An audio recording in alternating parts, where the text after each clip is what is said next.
அனைவருக்கும் வணக்கம். திருக்கழுக்குன்றத்திலிருந்து கோபு கணேசன். இன்னைக்கு நம்ம பார்க்க போறது 2025ஆம் ஆண்டோட துலாம் ராசி பலன்கள் பார்க்கலாம். ஸோ நெக்ஸ்ட் இயர் துலாம் ராசிக்கு எப்படி இருக்கும் அப்படின்றது பார்ப்போம். ஸோ இந்த வருஷம் 2024 பார்த்தீங்கன்னா உங்களுக்கு ஒரு சிறந்த ஆண்டாகவே இருந்திருக்கும். இவர்களுக்கு பார்த்தீங்கன்னா எல்லாமே அமைப்பு எல்லாமே நல்லா இருந்திருக்கு. 2024 இந்த வருஷம் 4ஆம் அதிபதி 5ல் இருப்பது சிறப்பு. ஒரு கேந்திராதிபதி திரிகோணத்தில் இருப்பதுன்றது ஒரு நல்ல விஷயம். அது மட்டும் இல்லாத குரு 8ல் இருக்காரு. 3-6 குரு 8ல் இருப்பது ஒரு விபரீத ராஜயோகத்தை கொடுக்கக்கூடிய அமைப்பு, திடீர் அதிர்ஷ்டத்தை கொடுக்கக்கூடிய அமைப்பாகவே இருந்திருக்கும். இந்த வருஷம் உங்களுக்கு 12ல் கேது இருக்காரு, அதுவும் ஒரு நல்ல அமைப்பு. முக்கியமா அந்த வெளிநாட்டில் வேலை செய்கிறவங்களுக்கு ஒரு நல்ல அமைப்புன்னு சொல்லலாம். 2024 எந்த வித டிஸ்டர்பன்ஸ் இல்லாமல் இருந்திருக்கும். ஒரு சிறந்த ஆண்டாகவே இருந்திருக்கும். ஸோ 2025ம் இதே போலவே இருக்கும், எந்தவித மாற்றங்கள் இருக்காது. அதுவும் உங்களுக்கு ஒரு நல்ல சிறந்த ஆண்டாகவே இருக்கும். துலாம் ராசியில பார்த்தீங்கன்னா 3 நட்சத்திரங்கள் உள்ளன. சித்திரை, சுவாதி, விசாகம், இந்த 3 நட்சத்திரங்களும் சேர்த்து நெக்ஸ்ட் இயர் சூப்பராகவே இருக்கு. ஸோ நட்சத்திர வாரியாக பார்க்க வேண்டிய அவசியம் இல்லை. டோட்டலாக மொத்தமாகவே நெக்ஸ்ட் இயர் இந்த ராசிக்கே அருமையான அமைப்பு இருக்கிறதுனால தனித்தனியமாக பார்க்க வேண்டிய அவசியம் இல்லை, மொத்தமாக சேர்த்தே பார்த்துக்கோம். நம்ம ஆரம்ப கல்வி படிக்கக்கூடிய குழந்தைகளுக்கு, மாணவர்களுக்கு ஒரு சிறந்த காலகட்டமாக இருக்கும். நல்லா படிப்பாங்க. 10th 12th அதிக மார்க் எடுப்பதற்கான வாய்ப்பு அதிகமாகவே இருக்கு. PhD, ஹையர் டிகிரிஸ், எம்ஃபில், அது மாதிரி மாஸ்டர் டிகிரி பண்ணுறவங்களுக்கும் நெக்ஸ்ட் இயர் நல்லாவே இருக்கும்.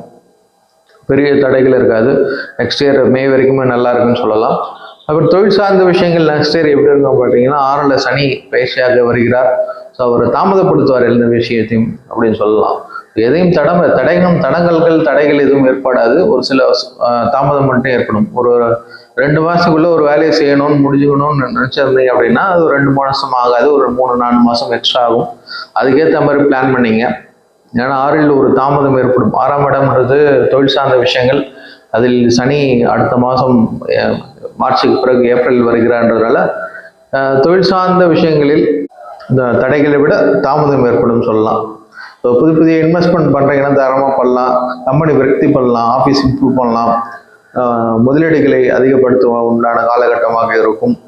எந்தவித பிரச்சனையும் இருக்காது. உத்தியோகஸ்தர்களுக்கு பார்த்தீங்கன்னா ப்ரைவேட் கம்பெனியில் ஒர்க் பண்ணுறவங்க சரி, கவர்மெண்ட் கம்பெனியில் வேலை செய்கிறவங்க பார்த்தீங்கன்னா 9ல் குரு பயிற்சியாகிறார் என்பதனால் ஒரு நல்ல அமைப்பு, ஒரு இன்க்ரிமெண்ட், போனஸ் மற்றும் டிரான்ஸ்ஃபரு, உயர் பதவி கிடைக்கக்கூடிய வருடமாக அடுத்த வருடம் சிறப்பாகவே அமையும். உங்களுக்கு நல்ல பேருக்கும் ஒரு புதுசாக ஒரு கம்பெனிக்கு போகிறீங்க, சேஞ்ச் பண்ண போகிறீங்கன்னா தாராளமாக பண்ணலாம், யோசிக்க வேண்டிய அவசியமே இல்லை.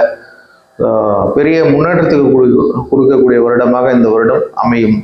உங்களுக்கு சுக்கிரன் பார்த்தீங்கன்னா துலாம் ராசிக்கு சுக்கிரன் தான் அதிபதி. அவர் 8ஆம் அதிபதி கூடன்றதுனால உடல் சார்ந்த விஷயங்கள்ல கொஞ்சம் கவனமாக இருந்தாலே போதும். மற்றபடி பெரிய பிரச்சனைகள் இல்லைன்னு சொல்லலாம். உடல் மட்டும் கொஞ்சம் அடிக்கடி பார்த்துக்கிட்டீங்கன்னாலும் போதும். இந்த கிட்னி சார்ந்த தொந்தரவுகள் வரதுக்கு வாய்ப்பு இருக்கு. யூரின் இன்ஃபெக்ஷன், கிட்னி சார்ந்த தொந்தரவுகள் வரக்கூடிய அமைப்பு உள்ளது. ஸோ அதை மட்டும் பார்த்துக்கிட்டாலே போதும், மற்றபடி பெரிய தொந்தரவுகள் இல்லை. வெளிநாட்டில் இருக்கிறவங்களுக்கு ஒரு சூப்பரான காலகட்டம் சொல்லலாம். இந்த வருஷமும் அவங்களுக்கு நல்லதாக இருக்கு. ஸோ நெக்ஸ்ட் இயர் உங்களுக்கு ஒரு சிறந்த காலகட்டமாக வந்துடும். ஸோ ஃபாரினில் போய் செட்டில் ஆக போகிறீங்கன்னா தாராளமாக செட்டில் ஆகலாம்.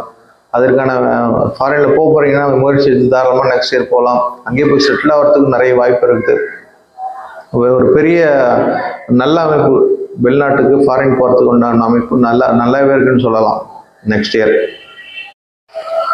வெளிநாடு செல்பவர்கள் பார்த்தீங்க அப்படின்னா அமெரிக்கா, சிங்கப்பூர், மலேசியா போன்ற நாடுகளுக்கு தாராளமாக செல்லலாம். ஒரு கிறிஸ்டின் சார்ந்த நாடுகளுக்கு செல்வதுன்றது ஒரு சிறப்பான அமைப்பு. அதுமாரி அமைப்பு தான் உங்களுக்கு கிடைக்கும். சிங்கப்பூர், அமெரிக்கா, மலேசியா அதுமாரி கண்ட்ரிகள் தாராளமாக போகலாம்.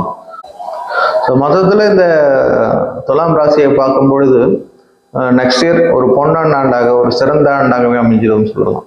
எந்த கிரகமும் உங்களுக்கு பாதகமாக இல்லை, அபயோக செய்யக்கூடிய அமைப்பில் இல்லை. அதுவே ஒரு நல்ல விஷயம் தானே. நம்ம எதுவும் என்ன ஒன்று டிஸ்டர்ப் பண்ணால் தான் நமக்கு பிரச்சனை. எந்த டிஸ்டர்பன்ஸும் நெக்ஸ்ட் இயர் இந்த துலாம் ராசிக்கு இருக்க போகிறதில்ல. அனைத்து கிரகமும் உங்களுக்கு சாதகமான கட்டத்தில் மட்டும்தான் அமைந்துள்ளது. அப்படின்றப்போ உங்களுக்கு மிகப்பெரிய நல்லது நடக்க காத்திருக்கிறது. எல்லா விஷயங்களும் சரி, படிப்பு சார்ந்த விஷயங்கள், தொழில் சார்ந்த விஷயங்கள், திருமணம் சார்ந்த விஷயங்கள், திருமணம் ஆகாதவர்கள் திருமணம் நடக்கும், உங்களுடைய நீண்ட நாள் ஆசைகள் நிறைவேறக்கூடிய காலகட்டமாக அடுத்த வருடம் அமையும். ஸோ அடுத்த வருஷம் உங்களுக்கு டோட்டலாக ஒரு மிகப்பெரிய நல்ல ஆண்டாகவே அமைந்துடும். வாழ்த்துக்கள். நன்றி, வணக்கம்.